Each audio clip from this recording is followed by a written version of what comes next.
So good afternoon, and thank you very much for giving us this opportunity to be here today. So my name is Charlotte Wolff-Bye, and in my team we cover policy and strategy for all types of sustainability issues. So this includes social, environment, and climate-related topics for the company, Statoil. But I'm here today to talk about why and how a price on carbon has benefited my company. And throughout this year, we actually participate in many events like this, really to build the confidence about how business can prepare for a low-carbon future successfully.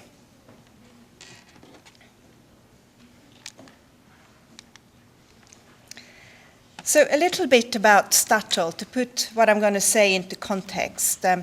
We are a large oil and gas upstream company with business in 36 countries. Our base is in Norway, in Northern Europe. Statoil is among the biggest gas exporters in the world and about the 6th or the 7th biggest oil exporter in the world. We also have some business interests in the offshore wind generation. We're actually the biggest business in Northern Europe. And we come from a region which is quite known for its environmental stewardship. Now, 60% of our production comes from the Norwegian continental shelf, is offshore oil and gas. And we've actually had a high carbon tax since 1991. We also apply an internal price on carbon for all future investments of $50, unless there is a well-functioning ETS where we operate. So in all the countries where there isn't one, we actually foresee a carbon price in the future that we already factor into our investments. Many international oil and companies do this. It fluctuates typically between sort of $40 to $60, but we've set our price for $50. All of our around 10 million million tons CO2 emissions from the Norwegian continental shelf are included in the European emissions trading scheme since 2005, which means that the tax that we had in Norway would fluctuate depending on the price in the EU emission trading scheme. Now, my sustainability team is based in the strategy and business development function of the company. That's maybe a little bit unusual, but it is a very progressive company. We establish policy and strategy for the company on all kinds of different issues, so social, environmental, but also climate issues. But we also set the standards for reporting and monitoring. And right now we're actually implementing a new central reporting system. So we heard earlier, you need to decide whether you're going to have a decentralized or centralized system. We're actually setting up a new central reporting system that will link all of our global operations. And this includes all the detailed measurement gauges and so on from the installations, and then we combine this centrally. We report publicly also on our emissions and also set public targets, and we report on performance against these targets.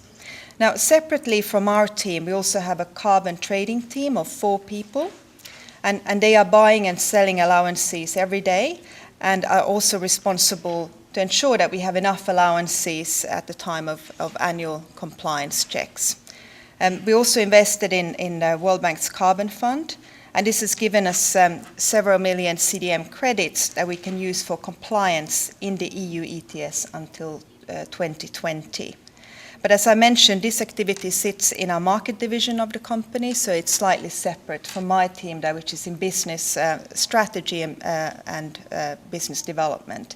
So we really see this area as a business development opportunity. So I'm going to tell you a little bit why we do that.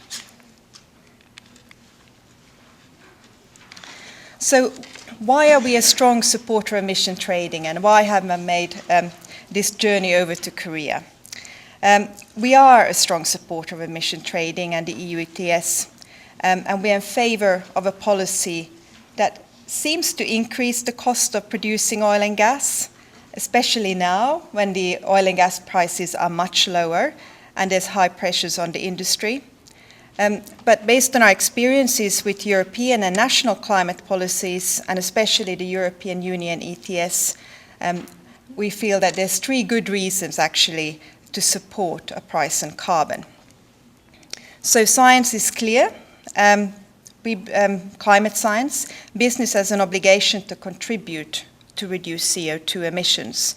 This is really to help avoid global warming that causes climate change. And of course, this needs to be achieved through a massive investment into renewables, energy replacing the remaining coal in the power sector.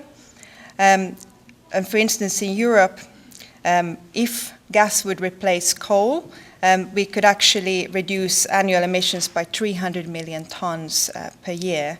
And this is actually 6 times of Norway's annual total CO2 emissions. So a stringent and well-designed European Union ETS provides a price signal also for power companies to shift from coal to gas. And this is a very important issue for us as a gas provider. Secondly, cost efficiency. An ambitious greenhouse gas target for Europe, combined with a well-designed emissions trading scheme, provides the most cost-efficient way of reducing emissions at the large scale. And it provides long-term predictability for the industry. And this is really important, and this is one reason why we at Statoil take time to talk to regulators and climate negotiators. We need predictability in the system because that really drives investment.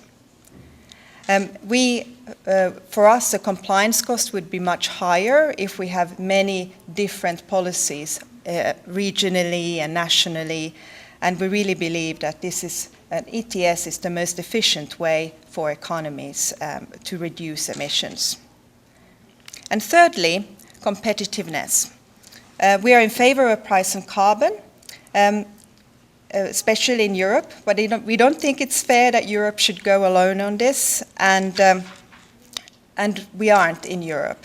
We heard earlier from the lady from the British Embassy that 20 countries and 20 sub-regions have already imposed the price on carbon.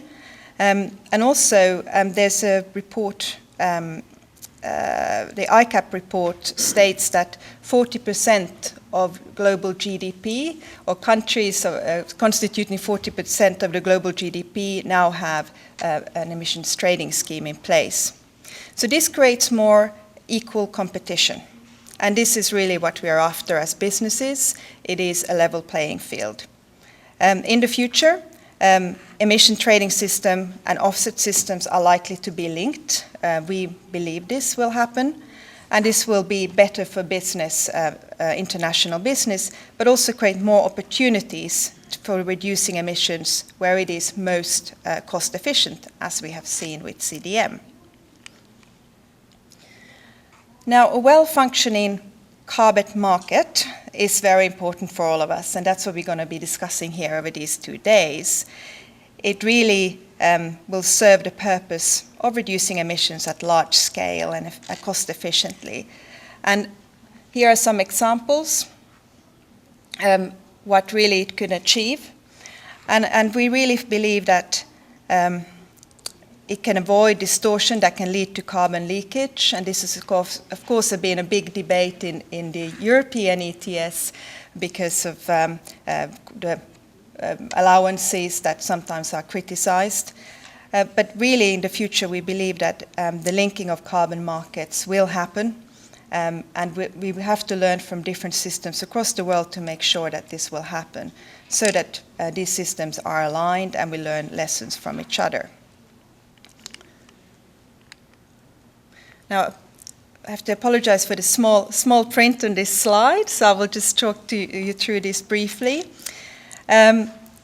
Now, we believe that carbon pricing drives, well, we know carbon price drives innovation and really helps us reduce emissions for the company. Statoil agreed a voluntary target to reduce our emissions on the Norwegian offshore continental shelf by 800 tons. The target was set in 2007, and we would reduce this by year 2020.